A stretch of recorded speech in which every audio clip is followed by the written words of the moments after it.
Assalamualaikum warahmatullahi wabarakatuh. Alhamdulillah kan kita bersama lagi. Okey, jom. Kita akan bawa hujah-hujah untuk sidang media yang dibuat oleh Adun Galas dan juga Adun Kota Lama. Jadi kita tengok dan juga ada ucapan daripada Menteri Besar Kelantan yang terbaru. Jom sama-sama kita layan. Nak ucapkan tahniahlah pada Yang Berhormat Ustaz Nasruddin Daud atas pelantikan sebagai Menteri Besar Negeri Kelantan, jawatan yang diimpikan oleh ramai pimpinan politik seperti dengannya dalam negeri Kelantan. Yang keduanya, saya juga nak ucap terima kasih banyak-banyak kepada Yang Berhormat Menteri Besar kerana telah menaikkan nama Dun Galas dan Dun Kota Lama, sehingga pada hari ini wakil rakyatnya terpaksa tampil di depan tuan-tuan dan puan-puan pada pagi ini. Tujuan diadakan sidang akhbar pada pagi ini adalah merujuk kepada ucapan yang Amat Berhormat Menteri Besar di Dataran Ilmu pada hari pagi Jumaat yang lepas, yang secara terbuka dalam syarahan umum yang secara sedar dan jelas Menteri Besar menamakan dua adun dan juga dua dun yang dimenangi oleh PH dan juga BN sebagai menentang perjuangan Islam. Mewakili 10,742 rakyat Galas yang mengundi Barisan Nasional, 9,691 rakyat Kota Lama yang mengundi Pakatan Harapan, amat tersinggung dengan pernyataan Menteri Besar ini dan saya anggap ia sebagai satu kenyataan yang melampau dan ekstrim. Kenyataan seolah menentang PAS seperti menentang perjuangan Islam, seperti adalah budaya takfiri yang boleh memecah belahkan rakyat dan masyarakat. Pastinya kenyataan seperti ini menjurus kepada perselisihan faham di bawah sana, yakni menuduh pengundi Barisan Nasional ataupun pengundi Pakatan Harapan sebagai penentang perjuangan Islam. Sedangkan saya dan juga saya percaya Dr. Hafizah sebagai seorang Islam yang lahir dari Islam, dan insya-Allah kami akan mati sebagai umat Islam, tidak sesekali akan menentang agama Islam. Saya faham Yang Amat Berhormat Menteri Besar masih tidak dapat move on lagi dari kegagalan partinya yang inginkan 45-0 atau ingin sapu bersih kerusi Dewan Undangan Negeri Kelantan. Pandangan saya, ucapan MB yang bernada sinikal dan angkuh itu wajar dihindari pada masa-masa yang akan datang. Saya mengambil langkah ini bagi menyahut seruan beliau yang mengambil kisah Al-Khattab sewaktu ucapan beliau di Dataran Ilmu baru-baru ini supaya menegur jika beliau silap dalam mentadbir negeri. Saya kira tuduhan yang dilemparkan beliau pada kami berdua, saya Galas dan Kota Lama, adalah merupakan satu kesilapan besar yang wajar ditarik balik. Menjunjung demokrasi dan Islam sebagai agama persekutuan, saya mohon Menteri Agama, para mufti serta alim ulama turut memberikan pandangan berkaitan kenyataan yang Amat Berhormat Menteri Besar Kelantan yang baru ini, Datuk Panglima Perang, yang ternyata tutur katanya amat berbeza dengan Menteri Besar Kelantan sebelum ini, Datuk Bentara Kanan. Justru saya telah mengarahkan peguam saya untuk menghantar notis tuntutan permohonan maaf secara terbuka kepada Galas dan Kota Lama serta rakyat Kelantan yang mengundi PHBN. Saya yakin pengundi PHBN di Kelantan kekal teguh mempertahankan Islam, bangsa dan tanah air tanpa prejudis. Tempoh yang diberikan untuk permohonan maaf ini adalah 7 hari. Kegagalan Yang Amat Berhormat Menteri Besar melaksanakan permohonan maaf secara terbuka ini mengundang susulan kepada tindakan undang-undang, yakni kami akan memfailkan saman sivil di mahkamah. Kita tidak boleh berkompromi dan membiarkan ucapan serta budaya pemecah belah umat ini berterusan dalam negeri ini. Sebagai Menteri Besar, sewajarnya beliau mengambil pendekatan perpaduan dan penyatuan menjadi pilihan berbanding tuduhan melulu serta menyemai benih-benih keliru. Semoga Kelantan terus sejahtera dan mencapai kehendak kita bersama, iaitu baldatun thayyibatun warabun ghafur, sebuah negeri yang baik dengan Rabbi yang Maha Pengampun. Terima kasih. Notis akan belum dihantar lagi. dinyangka hari ini. Selepas satu laporan polis dibuat, kita akan menghantar notis lah kepada pihak Yang Amat Berhormat Menteri Besar. So bila ucapan MB tu, apa kesan kepada YBSD? Okey geng. Dia boleh kata kira respon daripada Menteri Besar Kelantan, dia kata jangan koyak sangat. Kan? Jangan koyak sangat di atas ucapan dia tu. Kan? Kira macam dia dia tujukan ucapan jangan koyak sangat tu kepada dua adun yang menang dekat di dalam kawasan Kelantan. Jadi satu lagi yang seperti mana hak yang dia cakap tu, yang Panglima perang ni dia agak menyesal, sedih kerana depa tak dapat tapau habis. Disebabkan depa tak dapat tapau habis, sebab itulah siapa yang bersama dengan dia Islam, siapa yang tak bersama dengan dia bukan Islam, menentang perjuangan Islam, kepala bana dia. Okey, jom kita sambung, kita dengar pula daripada Dr. Hafizah. Pertamanya saya berasa cukup terkilan dan tersinggung lah.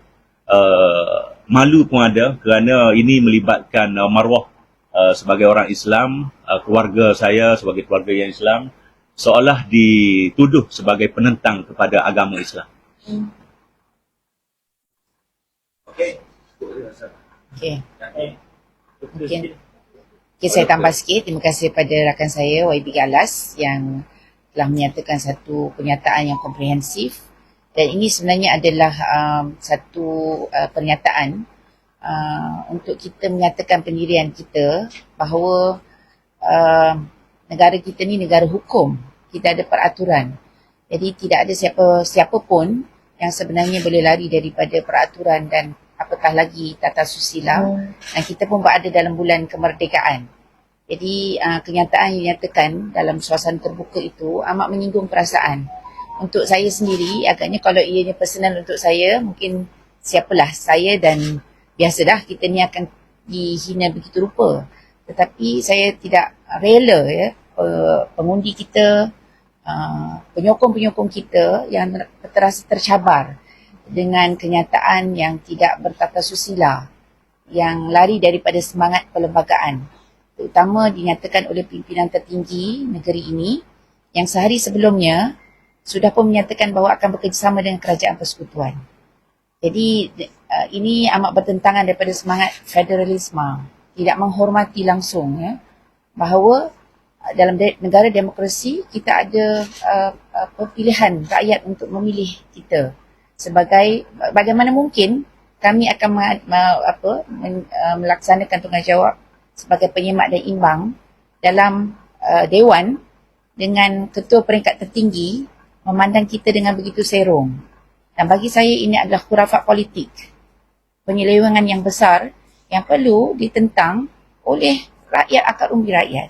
Itu yang pertama. Keduanya, ini perlu diperbetulkan.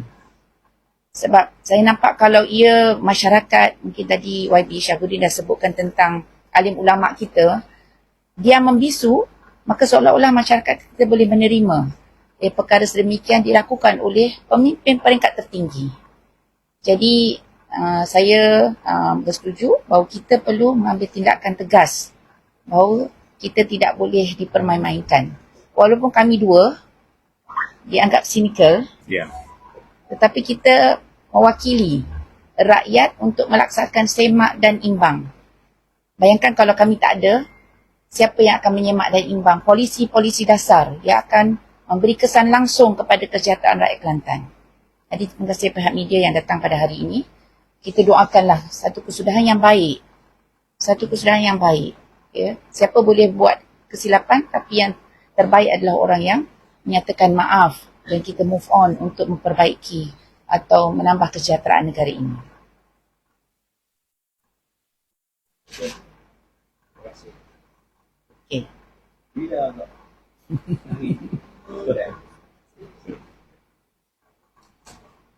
Okey geng, betul lah, ini adalah khurafat politik. Betul-betul ini memang kita boleh tengok sesat teruk sangat. Sebab dekat akhirat nanti Allah tak tanya hang daripada NGO mana, Allah tak tanya hang daripada parti politik mana, Allah tak tanya. Kan? Jadi disebabkan dia terlalu taksub kan, dia tak tahu dia dia nak bawa apa dia lagi, dia nak perjuangkan apa lagi, dan modal untuk dia nak berpolitik, dia nak bawa hujah apa lagi. Jadi dia gunakanlah agama kan. Siapa yang bersama dengan dia kira Islam, siapa yang menentang dia, siapa yang tak bersama dengan dia menentang Islam. Sehingga tahap tu otak dia, pemikiran dia puak-puak ni memang terlalu mengarut dan sangat-sangat mengarut. Dan kita ulang balik kita tengok ucapan mereka ni. Dan bagi saya ini adalah khurafat politik, penyelewengan yang besar yang perlu ditentang oleh rakyat, akar umbi rakyat. Itu yang pertama. Keduanya, ini perlu diperbetulkan. Sebab saya nampak kalau ia masyarakat, mungkin tadi YB Syahuddin dah sebutkan tentang alim ulama kita, dia membisu, maka seolah-olah masyarakat kita boleh menerima perkara sedemikian dilakukan oleh pemimpin peringkat tertinggi. Jadi saya bersetuju bahawa kita perlu mengambil tindakan tegas. Ucap terima kasih banyak-banyak pada rakyat Kelantan ni memberi sokongan kepada perjuangan Islam. Alhamdulillah, orang muda bersemangat. Orang tua tu, orang sama dah sokong perjuangan Islam. Orang muda pun sokong. Alhamdulillah. Sehingga tinggal 2 kursi. 2. Tak apalah, kena ada juga. Takut orang nak tengok lagu mana. Mana? Hak lawan perjuangan Islam lagu mana. Jadi kuih-kuih rakyat boleh tunjuk. Hak 2 tu. Kuih-kuih. Lagu tu lah basic. Wala ta'awanu 'alal itsmi wal 'udwan. Dan taklah kamu tolong-menolong dalam perkara al-bid'ah. Okey, boleh tengok ucapan last dia tadi tu, dia dipanah petir lah. Dekat kempen dia tu dipanah petir, terus blackout. Kita boleh tengok lah kan. Kita ni yang tak bersama dengan PAS ataupun ni, ada juga orang-orang yang tak berpolitik pun mereka dah reti nilai, mereka dah nampak lah parti PAS ni apa dia sebenarnya ni. Mereka dah nampak dah apa yang parti PAS, apa yang mereka perjuangkan, apa yang mereka tunggangkan, untuk apa, untuk demi apa, untuk nak dapat kuasa je, untuk nak dapat kedudukan je. Perubahan tak ada. Bila tak ada perubahan, dia pergi tuduh, kata apa, kerajaan pusat, selama ni kerajaan pusat mengabaikan mereka, menganaktirikan mereka. Sedangkan setiap tahun ada je peruntukan. Tak kira lah hang pembangkang ke apa ke, disebabkan sewaktu dia nak merdeka, sewaktu negara kita nak merdeka, raja-raja Melayu berkumpul dan bersetuju dengan apa yang telah ditetapkan, apa perlembagaan-perlembagaan ketika itu. Setiap negeri akan ada peruntukan, akan ada dana yang diterima. Itulah pembodohan-pembodohan kan. Dan sekarang ni mereka duk menjerit pasal perbankan tak dapat peruntukan. Perbankan daripada dulu tak pernah dapat. Daripada dulu memang parti perbankan tak pernah dapat peruntukan. Memang tak pernah dapat. Hanya sewaktu zaman Ismail Sabri. Dan waktu zaman Muhyiddin Yassin bagi 300,000 disebabkan PKP ya. Muhyiddin Yassin bagi RM300,000 kepada setiap ahli parlimen disebabkan waktu tu lockdown, rakyat semua duduk di rumah. Waktu tu je. Muhyiddin Yassin bagi 300,000. Dan juga selepas tu waktu MOU sewaktu antara perbankan dengan kerajaan di bawah di bawah Ismail Sabri kan, disebabkan perjanjian supaya waktu tu Pakatan Harapan tidak menjatuhkan kerajaan Ismail Sabri, disebabkan ada perjanjian, sebab tu boleh dapat peruntukan sama rata. Sekarang ni apabila anda jadi perbankan, jadi memang parti perbankan memang takkan dapat peruntukan. Dan bila mereka minta dekat Anwar Ibrahim cakap boleh, mailah berbincang dengan Fazilah Timbalan Perdana Menteri 2. Sampai hari ni mereka tak berbincang, tapi dekat luar mereka duk menjerit. Jadi inilah pembodohan dan ulama-ulama yang di dalam PAS ni takkan dia membisu, babe. ulama-ulama Tafiz, semua ulama-ulama yang hampa banyak sangat anak-anak murid dekat Tafiz hampa. Takkan ucapan ni hak yang menteri besar ni takkan hampa langsung hampa dok tak sanggah disebabkan mewakili parti politik hampa. Sanggahlah. Takkanlah itu orang kata pembodohan secara terang-terang daripada parti PAS, daripada pimpinan PAS, Menteri Besar Kelantan. Pembodohan yang sangat-sangat jelas. Takkan tak kata demikian? Berjawab. Hampa kata ulama, kata ustaz, kata hebat sangat, kata ada ilmu segalanya. Ini pembodohan. Musuh-musuh Islam disebabkan tak bersama dengan PAS. Dekat Amerika ada orang Islam dah berapa ramai dekat Amerika. Mereka tak kenal pun parti PAS. Malah dia tak tahu pun parti PAS. So macam mana mereka nak masuk Islam? Macam mana mereka nak masuk syurga? Disebabkan mereka tak tahu apa itu PAS, apa itu parti PAS, apa itu siapa dia hadiah wang. Bermakna mereka ni memang musuh-musuh Islam lah kira. Kan? Melawan Islam lah macam tu. Apa jenis lah.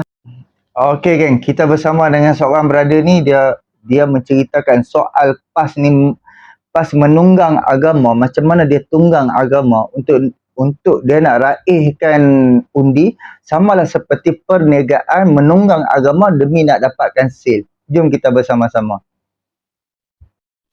PAS sangat memahami bahawa orang Melayu di kursi-kursi Melayu marginal ni boleh memilih di atas imej agama. Tuan-tuan kamu kalau tak percaya kata saya macam ni, kata keluar sikit daripada politik. Cuba kamu tengok dalam perniagaan. Mengapa setengah-setengah kita kata orang dia menggunakan imej agama bila nak menjual? Dia guna imej agama. Produk dia tu dia letak, ini produk sunnah. Okay? Air mineral ini dibacakan dengan 30 juzuk ayat Al-Quran. Air ini direndam dengan Al-Quran yang dimakan oleh anak-anak. Aduh, apa benda ni? Air yang harga 50 sen jadi RM30. Orang beli tak? Beli. Sebab bila produk agama ni, dia memang tajam kepada orang Melayu Islam kita. Sekarang, tuan-tuan faham benda tu tak? Kalau dalam perniagaan boleh manipulasi benda tu, dalam politik mentelah lagi. Dalam politik. Faham ni? Kalau dalam produk agama, kita boleh buat macam tu. Tudung sunnah. Makanan sunnah. Memanglah makanan tu sunnah sungguh. Tapi kamu balut tu. Kamu buat benda tu nak bagi supaya orang membeli atas sentimen agama. Kamu jual produk tu as agama. Kan kita tengok banyak benda macam ni. Membeli sambil menderma. Tak ada ke benda ni? Ada. Ada. Jadi kalau dalam perniagaan pun boleh manipulasi untuk sampaikan boleh laku, mentelah politik. Kita tengah duduk makan kat kedai, marilah seorang tak? Bang, kami ada menjual kuih ni sikit untuk mahak tahfiz ke apa semua. Kita kesian tak? Kita bagi kat duit. Kerana produk agama ni dia tajam kepada orang Melayu kita. Jadi sekarang kalau di peringkat perniagaan pun boleh dimanipulasi, mentelah di peringkat politik. Yang akan menjual syurga dan neraka. Tak pangkah kami masuk neraka. Kerana kita nak perjuangkan Islam, kerana kita perlu nak angkat hudud. Lagi orang semangat. Orang akan semangat. Elit Pangkah Perikatan Nasional. Siapa yang Pangkah Barisan Nasional dan Pakatan Harapan, masuk pi neraka. Tak ada masa nak cerita. Cuma nak sebut Allah. Banyak cara nak tolong hamba-hamba dia hak memperjuangkan agama dia. Kalau Allah dulu dalam peribadah, dia boleh hantar malaikat pergi pedai, naik kuda, pergi sekali dengan tentera Islam, gak dalam pilihan raya adik kakak, boleh ke tak Allah Ta'ala hantar malaikat bawa IC beratur gingudi? Boleh ke tak? Ala kau hos mesej adik kakak. Cuba hampa tengok kan. Bukan nak katalah ulama-ulama di dalam parti PAS ni depa dah jadi syaitan bisu tau. Syaitan bisu yang sangat-sangat membisu. Apabila tak berani tegur pimpinan-pimpinan dekat dalam parti PAS tu, tapi menyokong PAS, menyokong Islam, mengangkat itu ini macam-macam, tapi tak berani tegur. disebabkan keterlaluan, terlalu sesat. Tak ada pun ucapan minta maaf. Kan? Terlalu sesat. Itu je produk yang mereka boleh bawa. Untuk nak menega, ayat berpuluh juzuk lah, duk dibaca lah apa semua. Tak faham lah. Jom kita bersama untuk video last. Kita sendiri fikirlah apa yang sebenarnya parti PAS ni bawa. Tak bersama dengan PAS, maksudnya tak bersama dengan perjuangan Islam. Aish, betul ke ni, ha? Okey, semalam kita digemparkan dengan satu ucapan yang sangat mengejutkan dan mengecewakan daripada Menteri Besar baru negeri Kelantan, iaitu Datuk Panglima Perang Nasruddin Daud, ketika berceramah di Medan Ilmu Kota Baru. Okey, siapa tak tengok lagi video tu, boleh pergi tengok. Aku tak nak ulas sangat pasal video tu, cuma aku nak cakap yang kat sini, itu adalah satu ucapan yang sangat mengecewakan lah, keluar daripada mulut seorang Menteri Besar. Pakai jubah, pakai serban, pakai kopiah, bercakap pula di Medan Ilmu depan rakyat, tapi percakapan itu memburuk-burukkan musuh politik. Okey, musuh politik saja, bukan musuh Islam. Okey? Bila ucapan ini sebenarnya ditujukan kepada dua adun pembangkang yang menang di Kelantan, iaitu Adun Galas dan Adun Kota Lama. Seperti kita tahu, Adun Galas dan Adun Kota Lama merupakan dua adun tunggal di Dewan Dun Kelantan yang mewakili pembangkang ataupun kerajaan perpaduan. Peliklah kan. Adun pembangkang ni, Yang Berhormat Syahbudin ni, dia ni adalah seorang Melayu Islam. Dia dah lama dah jadi adun kat situ. Dia adalah Melayu Islam. Bukan kafir, bukan DAP ke apa, bukan. Bukan Cina, bukan India, bukan apa. Dia adalah Melayu dan Islam. Sama sahaja seperti Nasruddin Daud. Okay? Sama juga macam Dr. Hafizah. Dr. Hafizah pun adalah Melayu dan Islam. Okay? Kedua-dua adun yang Menteri Besar Datuk Nasruddin kata melawan Islam ini, tak bersama dengan perjuangan Islam ini, adalah dua adun yang berkongsi kiblat yang sama, akidah yang sama, masih lagi Melayu, masih lagi Islam. Okey? Jadi hanya kerana dua adun tidak menang di atas tiket PAS, okey, mengalahkan calon PAS di kawasan masing-masing, terus Menteri Besar melabel mereka ini adalah contoh perjuangan yang melawan Islam. Ish, pelik-pelik kan? Tapi aku nak cerita sikit lah pasal Dr. Hafizah ni. Okay? Dr. Hafizah ni, pada tahun 2015, dia adalah penerima anugerah tokoh Saidina Zainab Khuzaimah. Okay? Sempena Hari Saidatina Khadijah, sambutan Hari Wanita peringkat negeri Kelantan pada tahun 2015. Okay? Siapa yang kurniakan anugerah ni? Anugerah ni dikurniakan sendiri oleh Yang Mulia Tengku Puan Temenggung Kelantan Tunku Datuk Hajjah Nur Hayati. Okey, bukan main-main, bukan calang-calang ni Dr. Hafizah. Okey, dan Dr. Hafizah ni juga aktif ketika zaman dia belajar lagi dalam kerja-kerja kemasyarakatan Islam ni. Dia aktif. Okey, boleh pergi tengok, boleh pergi rujuk. Okey, jadi untuk seorang Menteri Besar menuduh ataupun mendakwa dua adun ni, YB Syahbudin dengan YB Dr. Hafizah ini adalah contoh perjuangan yang melawan Islam di negeri Kelantan, pada aku sangatlah tidak patut. Okay, kurang ajar dan melampau. Okay, tapi adakah ini satu ucapan yang mengejutkan? Pada aku, tidak sama sekali. Kenapa? Sebab kita ni sedia maklum dengan pemikiran takfiri. Okay? Takfiri yang disalut dengan retorik Islam politik, mainan PAS. Okay? Mainan politik PAS ini yang dimainkan sudah sekian lama. Oleh siapa? Oleh PAS itu sendiri. Okay? Aku nak bagi contoh. Kalau antara pemimpin besar mereka boleh berucap sebegini, kita juga pernah dihidangkan dengan beberapa contoh lah. Okay? Yang datang daripada kalangan mereka. Aku bagi contoh. Dulu kita pernah dihidangkan ketika kempen PRU15.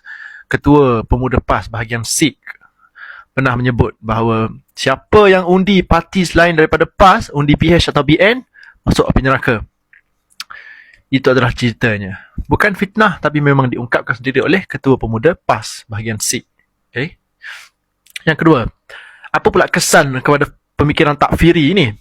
Dulu, baru-baru ini sahaja kita pernah digemparkan dengan seorang makcik yang bila bila disapa oleh seorang aktivis UMNO lah. Ada seorang UMNO ni nak berkempen dengan makcik tu supaya undi calon daripada UMNO. Apa makcik tu kata? Makcik tu kata makcik tak nak undi UMNO. Kalau undi UMNO, kafir sampai mati. Kafir sampai kiamat. Makcik tu sendiri kata, okay? Itu adalah contoh-contoh bagaimana kesan pemikiran takfiri yang diajarkan oleh pemimpin PAS ini meresap masuk ke akal umbi. Okey, itu yang terbaru. Okey, contoh. Kita juga pernah dihidangkan dengan Amanat Haji Adi. Ini lagi teruk. Amanat Haji Adi Banggul Paradong tahun 1985. Itu lagi teruk. Okey, apa contoh yang teruk sangat? Dulu kita pernah baca berita hanya kerana perbezaan politik yang ekstrim. Solat pernah dilakukan 2 imam. Bayangkan, dalam satu masjid yang sama tapi 2 imam. Hanya kerana berbeza parti. Tak nak ikut imam ni, nak ikut imam parti aku. Takut solat dengan imam parti lain, akidah boleh terjejas. Itu adalah satu fahaman yang merosakkan dan karut. Boleh menjejaskan akidah kita. Itu yang pertama. Yang kedua apa dia? Aku bagi contoh. Pernah dulu, ada seorang ni, dia buang daging sembelihan. Kerana apa? Kerana apa orang tanya, kenapa buang daging ni? Sebab daging ni disembelih oleh penyembelih. Tukang sembelih dia tu adalah orang UMNO. So daging yang disembelih ni diragui. Tak sah kita nak makan. Itu juga adalah satu contoh-contoh yang sangat karut. Okay, kesan dia tu. Bayangkan. Dan kesan ini masih lagi ada sisa-sisanya hari ini. Okay? Bayangkan berapa ramai yang dengar ucapan Menteri Besar Kelantan hari itu, dan berapa ramai pula yang percaya perkara itu. Kita kena fikir macam tu. Okay? Jadi itulah sedikit komen aku tentang apa yang diucapkan oleh Menteri Besar Negeri aku. Okay? Sangat mengecewakan. Okay? Aku harap lepas ni tak ada lagi lah ucapan-ucapan macam ni. Okay? Wallahu a'lam. Salam. Okey geng, itulah serba sedikit untuk video hak terakhir aku nak kongsikan bersama hampa. Inilah kita boleh tengok pembodohan atas didikan daripada parti PAS. Pada aku memang mengarut je selama ni. Selama ni depa nak berpolitik tapi depa tak tahu kan. Dan depa dah tak tahu depa nak bawa apa. Depa tungganglah agama. Kan, depa tungganglah untuk nak buat hudud, nak buat RUU, nak buat macam-macam. Bila dah ada kuasa tak buat pun. Sembang ya. Kan, semata-matanya perjuangan dia tu dia dah lari dah. Kan, sehingga ke ulama-ulama pun tak berani tegur. Ulama-ulama PAS ni pun tak berani tegur. Tak ada telak nak tegur. Ni, Menteri Besar. Takut apa? Takut nak pecat. Takut apa? Takut nanti bantuan dia tak sampai dekat pondok dia. Sebab dia boleh sokong dia boleh sokong PAS Kelantan tu disebabkan ada juga dana daripada kemungkinan ada dana daripada kerajaan Kelantan. Sebab tu dia terpaksa jilat. Dan apa ucapan-ucapan hak yang silap pun langsung dia abaikan, dia buat tak dengar, dia buat pekak. Kan? Mesti ada agenda, mesti ada sebab. Itu orang cakap ni, ulama-ulama PAS yang ada di dalam PAS ataupun yang menyokong PAS ibarat syaitan bisu. Syaitan bisu seperti mana Hadi Awang cakap kalau siapa-siapa yang tanya pasal hudud, pasal RUU adalah syaitan bisu. Puak-puak ni syaitan bisu. Syaitan bisu. Syaitan yang tak ada suara, duk nak tegur, duk nak tanya, duk nak apa ni puak-puak ni puak-puak yang ada di dalam parti PAS kesilapan yang dibuat oleh Hadi Awang apa semua tak ada pun, tak berani tegur, sekok pun tak berani tegur. Jadi fikir-fikirkan, subscribe, like, komen dan share. Tak gambar hampa untuk inilah perkongsi aku hari ni. Terima kasih banyak, boleh subscribe, like, komen dan share. Assalamualaikum.